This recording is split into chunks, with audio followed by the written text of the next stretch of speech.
حضرت رفاع ابن رافع یہ کہتے ہیں کہ ایک صاحب تشریف لائے. یہ آنے والے جو ہیں یہ رفاع کے بھائی ہیں. حضرت خلاد ابن رافع پوچھایا نا روایت میں، تو آنے والے انہی کے بھائی ہیں خلاد ابن رافع.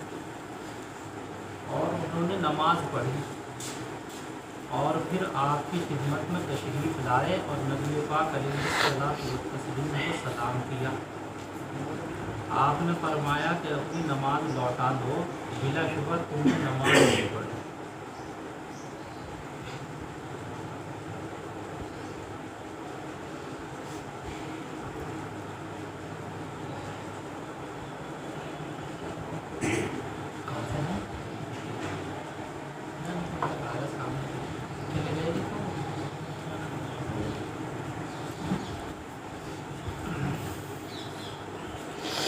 تو انہوں نے یہ کہا کہ علمنی، کہ مجھے سکھا دیجیے کیسے میں نماز پڑھوں یا رسول اللہ. تو آپ نے نماز کا طریقہ سکھایا کہ جب تم قبلے کی طرف رخ کر کے کھڑے ہو تو تکبیر کہا کرو، یعنی تکبیر تحریمہ کرو، اور سورہ فاتحہ پڑھو، اور جو اللہ چاہے تمہارا پڑھنا وہ پڑھو، یعنی کوئی صورت ملا. اور جب رکوع کرو تو اپنی دونوں ہتھیلیوں کو رکھو اپنے گھٹنوں پر، اور اطمینان سے رکوع کرو. ومکن رکوعک، کیا کرو بھائی؟ ومدد ظہرک، اور اپنی پیٹھ کو، اپنی پشت کو، کمر کو کیا رکھو؟ سیدھا. وَإِذَا رَفَعْتَ، اور جب رکوع سے سر اٹھاؤ تو اپنی کمر کو سیدھا کر دو. فَأَقِمْ، اپنی کمر کو کیا کر دو؟ بالکل سیدھے کھڑے ہو جاؤ. اور اپنے سر کو اٹھاؤ یہاں تک کہ تمام ہڈیاں لوٹ کر اپنی جگہ پر آ جائیں. اِلَى مَفَاصِلِهَا، اور جب آپ سجدہ کریں تو اچھی طرح سے سجدہ کرو. اور جب سجدے سے سر اٹھاؤ تو اپنی بائیں ران پر بیٹھو، اور ایسا ہی کرو ہر رکوع اور سجدے میں اطمینان کے ساتھ. حتیٰ تک نہیں ایسے بھائی. یہ الفاظ تو مساوی کے ہیں، اور ابو داؤد نے یہ روایت نقل کی ہے کچھ اس کے ساتھ تغییر یسیر، کچھ اختلاف کے ساتھ، فرق کے ساتھ. اور ترمذی نے روایت نقل کی اور نسائی نے نقل کی ہے اسی کے ہم معنی. اور ترمذی شریف کی روایت میں ہے کہ آپ نے فرمایا کہ جب تم نماز کے لیے کھڑے ہو تو وضو کیا کرو جیسا کہ اللہ نے وضو کا حکم دیا ہے. فتشہد، ثم تشہد، اور پھر کیا کرا کرو؟ کلمہ شہادت پڑھ کر، یعنی وضو کے بعد کیا پڑھ لیا کرو؟ کلمہ شہادت. بعض نے کہا کہ تشہد کے معنی ہے اذان پڑھنا، وضو کے بعد کیا دیا کرو؟ دونوں ترجمے کیے اس کے، کلمہ شہادت پڑھنا بھی اور لیکن پہلا ترجمہ زیادہ صحیح ہے. اور پھر کھڑے ہو، اگر تمہارے یاد میں کوئی کچھ قرآن ہو تو قرآن پڑھ لیا کرو. اور اتفاق کی بات قرآن یاد نہیں ہے تو پھر اللہ کی حمد کرو، اللہ کی بڑائی بیان کرو، اور کیا پڑھو؟ لا الہ، یعنی اللہ اکبر، الحمدللہ، اللہ اکبر، لا الہ الا اللہ، یہ پڑھو. اور اسے پڑھنے کے بعد کیا کر لو؟ یہ جب ہے جب آدمی کو کیا یاد ہو؟ قرآن. لیکن قرآن یاد کرنے کی اسے کوشش کرتے رہنا چاہیے کہ قرآن کچھ نہ کچھ یاد ہو. وعن فضل بن عباس قال قال رسول الله صلى الله عليه وسلم الصلاة مثنى مثنى تشهد في كل ركعتين وتخشع وتضرع وتنسكن ثم تقني يديك يقول ترفعهما إلى ربك مستقبلا لبطونهما وجهك وتقول يا ربي يا ربي ومن لم يفعل ذلك فهو كذا وكذا وفي رواية فهو كتاب رواه مسلم. یہ روایت بہت اہم ہے. حضرت فضل ابن عباس فرماتے ہیں کہ آقا صلی اللہ علیہ وسلم نے فرمایا کہ نفل نماز تو 2 رکعتیں ہیں. کیا بھائی؟ صلاۃ سے مراد ہے نفل نماز. نفل نماز کتنی ہے؟ 2. مثنا 2 رکعتیں ہیں بس. اس حدیث کی بنیاد پر امام شافعی علیہ الرحمہ یہ فرماتے ہیں کہ نفل رات میں ہو یا دن میں ہو 2 رکعت پڑھنا ہی افضل ہے. اور 4 رکعت پڑھنا تو جائز ہے، لیکن افضل کیا ہے؟ 2 رکعت. یہ سمجھ میں آئی. اس حدیث کی حضرت امام صاحب کا مشہور قول یہی ہے کہ بھائی دن ہو یا رات ہو کتنی رکعت پڑھنا؟ 4 رکعت پڑھنا افضل. 2 رکعت پڑھنا بھی کیا ہے؟ لیکن صحیح جو ہے وہ احناف کا مسلک یہ ہے کہ رات میں تو 2 رکعتیں افضل. کتنی؟ اور دن میں 4 رکعتیں. ایک سلام صحیح ہے. اب ایسے 2 پڑھ لے اس میں بھی کوئی حرج.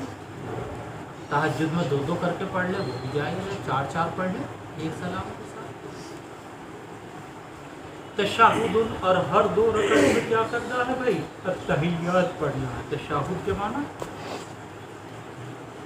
تشہد کے معنی کیا ہے؟ ہر 2 رکعت پر التحیات. وتخشع اور کیا ہے نماز کے اندر؟ خشوع. وتضرع اور کیا ہے؟ عاجزی. خشوع کا تعلق باطن سے ہے، تضرع کا تعلق ظاہر سے. تو نماز کے اندر کیا ہے بھائی؟ خشوع. اور کیا ہے نماز کے اندر؟ عاجزی. وتمسکن اور کیا ہے؟ اظہار مسکنت.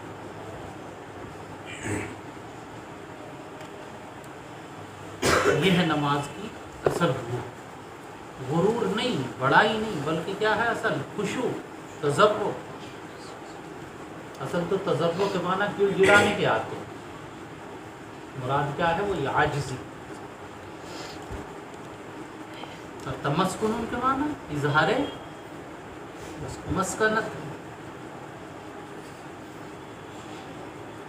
ثم تقنع یدیک اور پھر اپنے دونوں ہاتھوں کو اٹھا کہنے کے لیے دعا کی.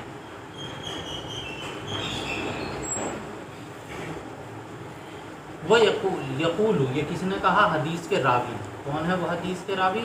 فضل بن عباس. کہ تقنع یدیک کا کیا ترجمہ؟ یعنی ترفعہما الی ربک، دونوں ہاتھوں کو رب کی طرف اٹھاؤ. تم اپنے دونوں ہاتھوں کو کس کی طرف اٹھاؤ؟ اللہ کی طرف اٹھاؤ. مستقبلا ببطونہما، ہے نا، ہاتھوں کی باطن کو، جسے کیا کہتے ہیں؟ ہتھیلیوں کو چہرے کی طرف کرتے ہو. یہ طریقہ ہے دعا مانگنے. ارے ہتھیلی کدھر ہوتی ہے؟ تقنع کا مطلب راوی بیان کرنا ہے. یقول اور ابن عباس نے یہ کہا، وہ فضل ابن عباس نے، کہ اس کا مطلب یہ ہے کہ دونوں ہاتھ اللہ کے سامنے اٹھائے، ہتھیلیوں کو چہرے کے سامنے کر. اور تو کہہ یا ربی، یا رب. دعا میں کیا کرنا ہے بھائی؟ ہاتھ بھی اٹھانا. ومن لم یفعل ذلک اور جس نے ایسا نہ کیا، دعا نہ کی ہاتھ اٹھا کر نماز کے بعد، فہو قضا و قضا، تو اس کی نماز ایسی ہے. اور ایک روایت میں آیا کہ اس کی نماز کیسی ہے؟ ناقص. خداج کے معنی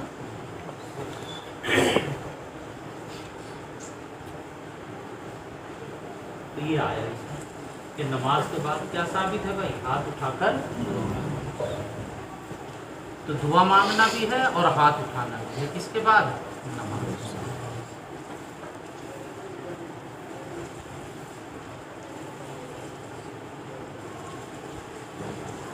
ہاں ایک چیز ہے کہ نفلوں کے بعد میں باقاعدہ اجتماعی دعا مانگنا. اس کے بعد کہ نماز پڑھ لی، نفلیں ہو گئیں، سنتیں ہو گئیں، اب اس کے بعد میں سب مل کر کیا کریں؟ اجتماعی دعا کیا کریں پابندی کے ساتھ، کبھی یاد کریے پابندی کے ساتھ اجتماعی دعا، کس کے بعد یہ کہیں سے ثابت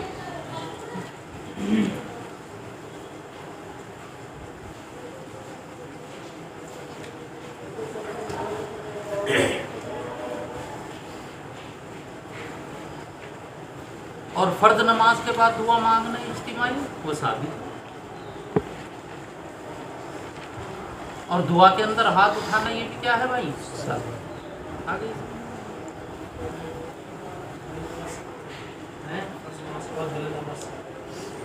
آواز سے کیوں مانگو، دعا مانگنا ہے ہر ایک کا، یہ تو بدعتیوں کا کام ہے کہ وہ جو ہے انہوں نے اپنا شعار بنا دیا کہ فرض نماز کے بعد دعا پڑھنا ہے، مانگنا نہیں، کیا کرتے ہیں وہ دعا.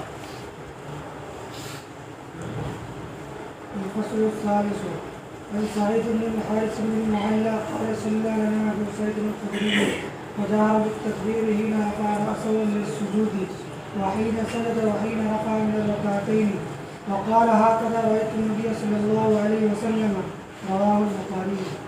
دیکھو مولانا میں پہلے بتا چکا کہ ہر نماز کے اندر جھکنے میں اٹھنے میں تکبیرات انتقالیاں کیا ہیں اور ان کا جو حکم ہے وہ کیا ہے سنت.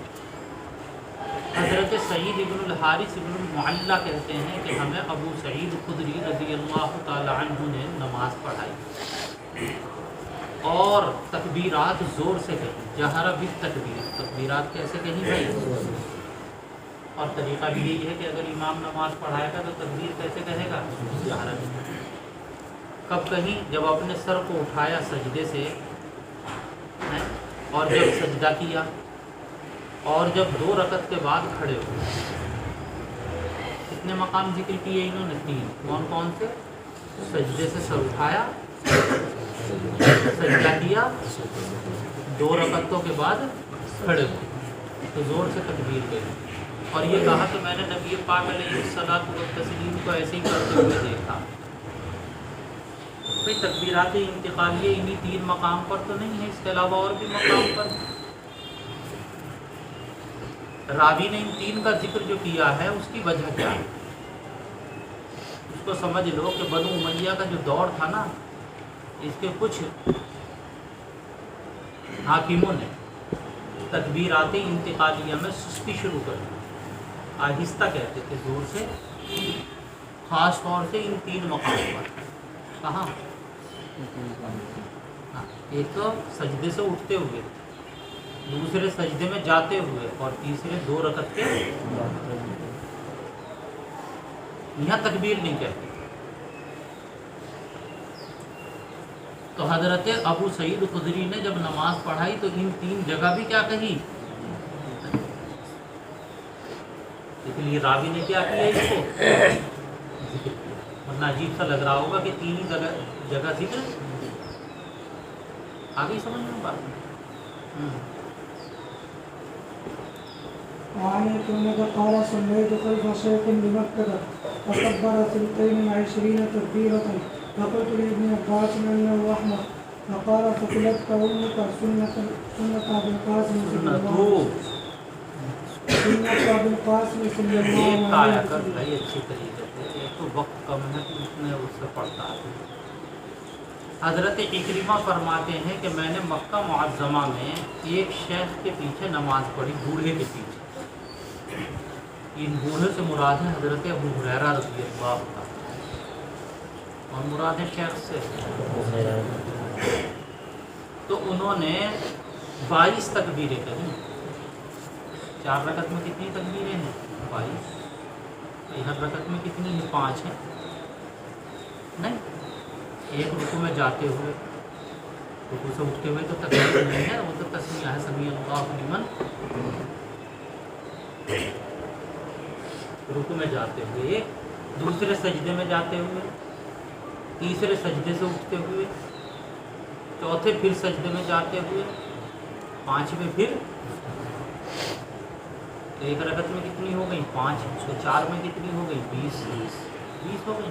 ایک تکبیر تحریمہ کتنی ہو گئی؟ 30. اور 2 رکعت کے بعد کھڑے ہوتے ہوئے